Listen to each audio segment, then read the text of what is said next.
Hello world of YouTube and welcome to my Tech N9ne Discography review. This is part 1, 1999 through 2007. If you'd like to skip ahead to part 2, 2008 through 2011, click the door fedora. It's a magical fedora. It's not on a door right now. The door's over there. There's a bunch of stuff in the discography review chair, so I'm filming it against the viral wall again. But in part 2, I discussed the albums Killer, Psychology 101, KOD, The Gates Mix Plate, All 6s and 7s, Welcome to Strangeland, along with his EPs, C-Pitch, and The Lost Scripts of KOD, along with his mixtape, Bad Season. That's 9 albums in that short amount of time. If you want to see me cover those, click the door fedora. In this part, I'm going to be covering his earlier career. I'm going to be talking about the albums The Calm Before the Storm, The Worst, Angelic, Celsius, Absolute Power, Everready, The Religion, and Misery Loves Company. That's 7 albums in this part. If you don't know who Tech N9ne is, he's my favorite rapper. He's so awesome, and as you can tell, he puts out a lot of music in a short amount of time. But why don't we go ahead and get this shit started? And the first album he released was called The Calm Before the Storm, which was released back in 1999. And the sound of this album really reflects his older sound. His older sound was a lot more West Coast influence. Like, the beats were a lot more dryish. If you listen to old school West Coast hip hop, you might know what I mean. Like, it had that sense of dryness to it, but there was always that ounce of wet in the drums. And really, it's just Tech being crazy on the mic, raw. He's got some good. He's got a good club hit on the Planet Rock 2K Down South mix. He's just got a lot of craziness on this album.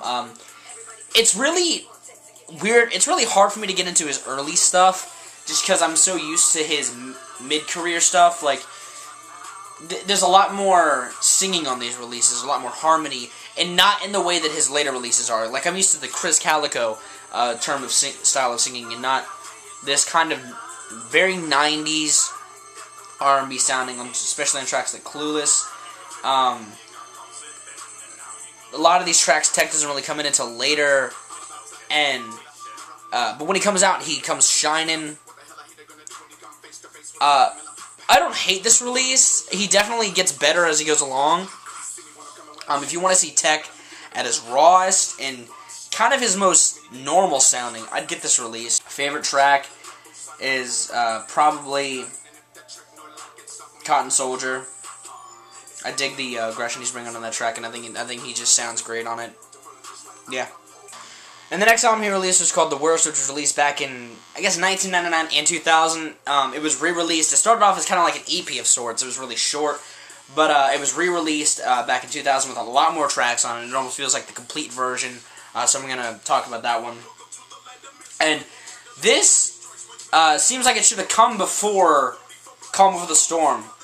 It's along the same lines in terms of beats and overall sound, but there are some tracks on here that kind of introduce you to Tech N9ne better. Like,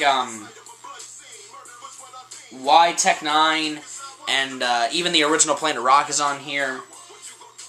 And it kind of has, again, more of a West Coast vibe. Very early Brother Lynch Hung influence, it almost seems like. The aggression really comes out on certain tracks, like Mind of a Killer, which is a short track, and a bunch of stuff like you kind of get this overall creepy vibe that Tech would kind of present, along with kind of this mainstream sound. You can tell that Tech was both trying to contour, yet stay himself. Like tracks like Trauma really have this dark, creepy vibe that you got in a lot of West Coast hip-hop, but he kind of spun it into his own feel, and Tech, again, spits fire on these tracks. It's weird to hear this out of his early albums. This is one of my favorites. I like the vibe of the album. I like the flow. I like that. I like the beats on here better than I do on Calm Before the Storm. They feel almost more tied to its culture. Yeah, I mean, there's not really much I could say about these early albums, mostly because I'm not that versed in them. I do listen to them on the off chance, but I really don't like them that much because I'm used to the sound Tech crafts on his own. I don't want to say these sound labeled generated, but they kind of have that vibe to them, if you know what I mean. I'd pick these up if you want to hear old Tech, if you want to hear Tech raw, because these sound really underproduced and kind of raw. Favorite track, probably why Tech N9ne, because it's a short burst of Tech just spitting fast. And that's on only the words, it's not in the 2K edition, but, I mean, they're kind of the same album, just 2K edition just has more tracks. Yeah. And the next album that he released was called Angelic, which was released back in 2001, and out of Tech's early work, this is my favorite. This is the first true Tech N9ne sounding album. A majority of the beats sound more to the style that I'm used to with him. There's tracks like Psycho Bitch on here, which are more dark and creepier. Yeah, there's still some of that callback to the old albums on tracks like Twisted and kind of on Here I Come. There's a lot more samples on here. Like, Psycho Bitch has the Halloween theme, which is amazing. He fucking spits furiously on that track, and he goes so well with the beat. You have For Elise used on Here I Come. So random. This album was re-released and had the Planet Rock 2K remix, which, actually, I didn't talk about samples Inspector Gadget, which is fucking awesome. You have a lot more focusing on a grand sound with some of these beats. Kind of on, like, This Ring, and definitely on Einstein Tech N9ne, which is my favorite track on the album. You really have this true Tech album, this feels like. Like, it feels like he really put a lot more into this than he did his earlier releases. It really gets more personal, it feels like, especially on tracks like Devil Boy and Tormented, and on Suicide Letters. I mean, he really feels like he's bleeding his heart out on this record. He's starting to. He's opening himself up more to his audience. And plus, he's still spitting fury. This album also has a feature by Roger Troutman, who is probably one of his most famous features up to this point. And, I mean, this could have catapulted him into a bigger career, considering the style that hip-hop was coming out around this time. I mean, you had the early Eminem releases and stuff, but sadly this didn't catapult him into popularity. I guess it's kind of a double-edged sword, because if he would have become popular, would he really have been putting out the same music he would have? I think Tech would, but some may disagree with that. But I think this album is great. He spits fire, beats are on point. Really my first Tech N9ne album that I fell in love with. And it's better than the follow-up, which is kind of a weird thing, but, again, favorite track is Einstein Tech N9ne, great, hype on a beat. Definitely the place I recommend starting if you want to hear the early Tech N9ne, because, like I said, it expands his sound to, the Absolute Power era. Tech N9ne is what I'm going to refer to it as, but it also calls back to that, the worst, Calm Before the Storm style Tech N9ne, and the rawness, and kind of on how some of these beats are produced. Yeah. And the next album he released was called Celsius, which was released back in 2002, and I had it wrong before. He was on Midwest Side Records. I don't know why I said J-Core. He was on J-Core when it put out Angelic, but it was dropped from J-Core after that was released, and he had left Midwest Records after the first two albums, and this was put out by them after Tech had left the label. And that kind of feels like that. It just kind of feels like the first two albums with more songs that sound like that. I don't really like this release. It just kind of... It kind of stands out in terms of listening in chronological order. It's got a couple of good tracks like Boss Dogs, but overall, I don't dig the vibe of this album. I don't dig the sound of it as much as I do Angelic, and I mean, I don't even recommend listening to it because The Worst and Calm Before the Storm are better than this. This is really the only misstep he makes in his career. That's because it was put out by the label. The beats are along the same line. The flows are along the same line. It's not terrible. I don't really have that much to say about this release. It's meh.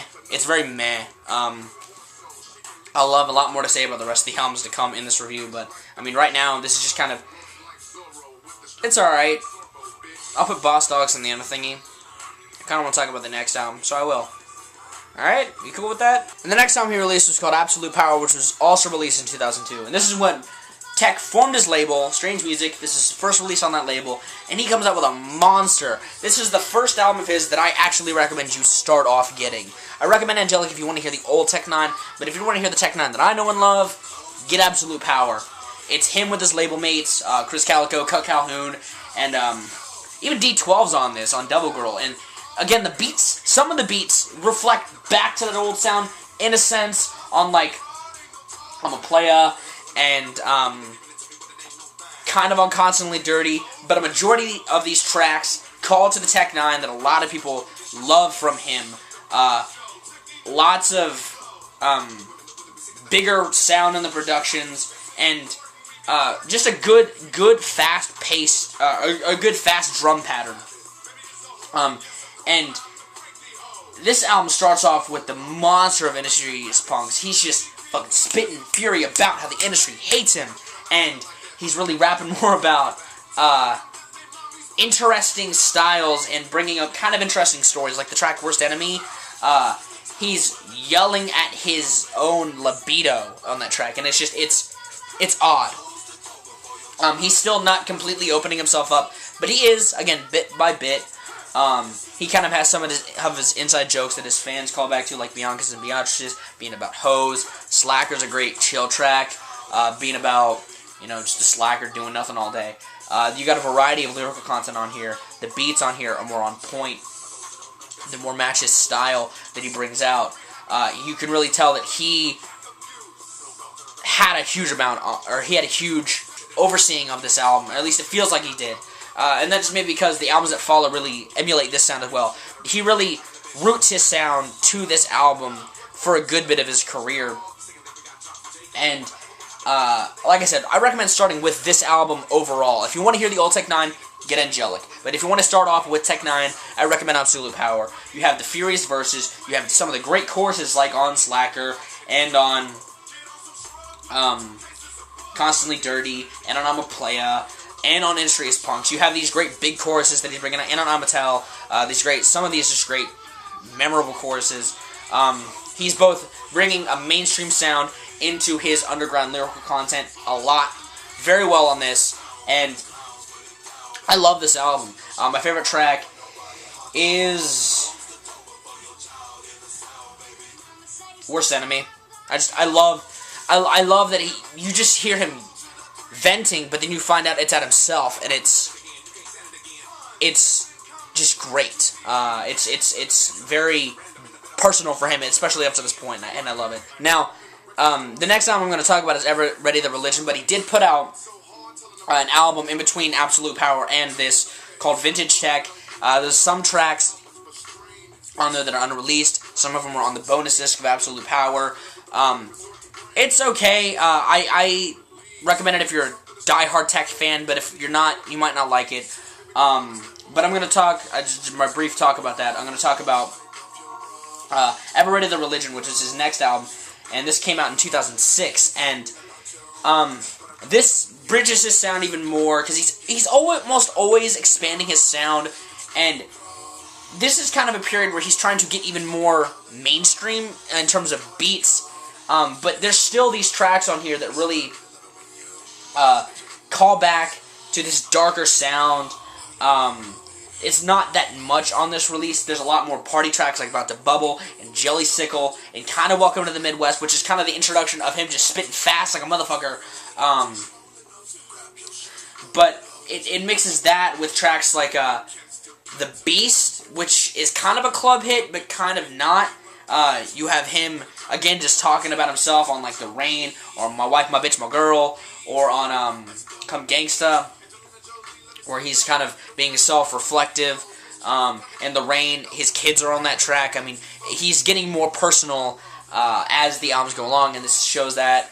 The beats, again, kind of popular sounding. Like some of these sound like they could definitely bang in a club, like Bout to Bubble, and kind of Riot Maker. Riot Maker would be more of a, I don't know, because there's a lot of guitar in there, but the vibe of the track is very amp up and party.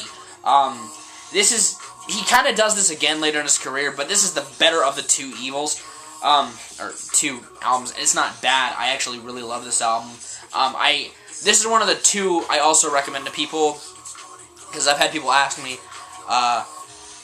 what should I get into? What album should I pick up by Tech N9ne if I want to get into them? And I recommend Absolute Power, this one, and all 6s and 7s, aside from a few others. But this one, because it brings you into his world even more so with some of these acts like Brother Lynch Hung, Chris Calico's all over this thing, E40's on this thing, and this seems more pleading out to the world, to the mainstream, while bringing you in with his style of flow and lyrical content.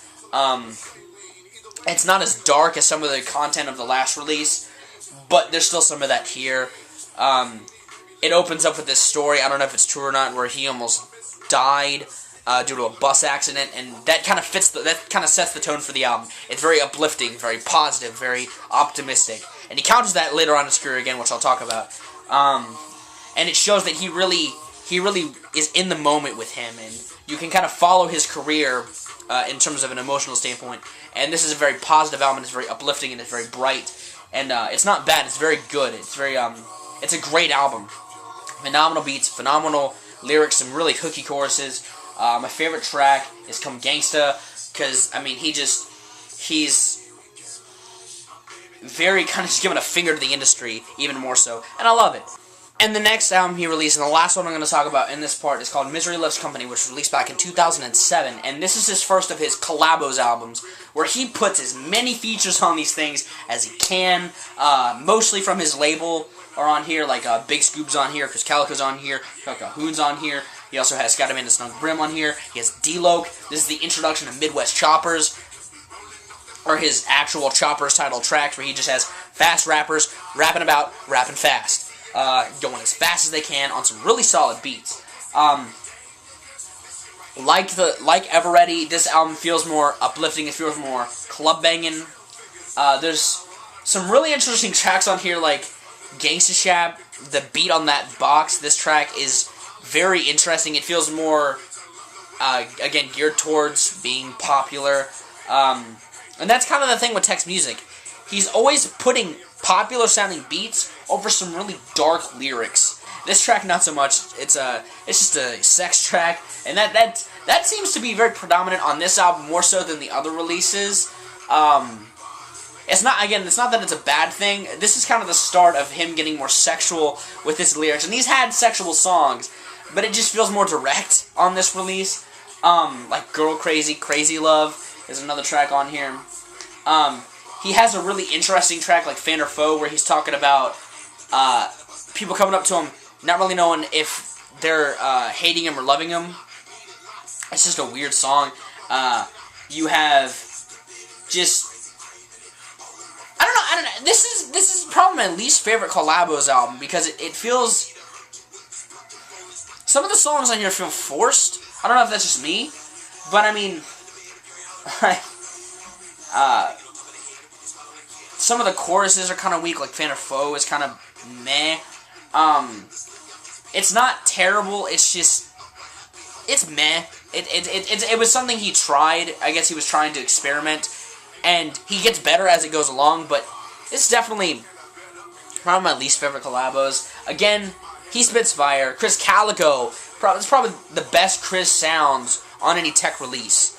Like on his verse on that box, his verse on Midwest Choppers is great. Anytime he's on this release, he goes on, and he just sounds great. Tech sounds great. I'm not a huge fan of some of the people on here, like Scatterman and Snug Brim. I haven't liked them in previous releases. I don't really like them on here. I've always wanted to get into Cut Calhoun. I just haven't. The tracks he's on with Tech are great, but other than that, it's alright. I'd actually avoid this release just because he's put out better. I wouldn't call it a misstep, because you could really separate the collabos in his I guess solo release is what you would call it. But I mean, if you want to be nitpicky, this is kind of a misstep. Again, it's not terrible. It's just weird to me. Maybe you'll dig it if you like more popular hip hop, because a lot of that is on some of the beats on here. My favorite track, probably Midwest Choppers, and that is part 1 of my Tech N9ne review. Hopefully you're enjoying this. Hopefully you're enjoying yourself. If you want to click part 2, it's right there. If you guys don't click part 2, you guys are good days, lives, and situations, and I will see you another day. If you do click part 2, I'll see you guys in part 2 of my Tech N9ne Discography review.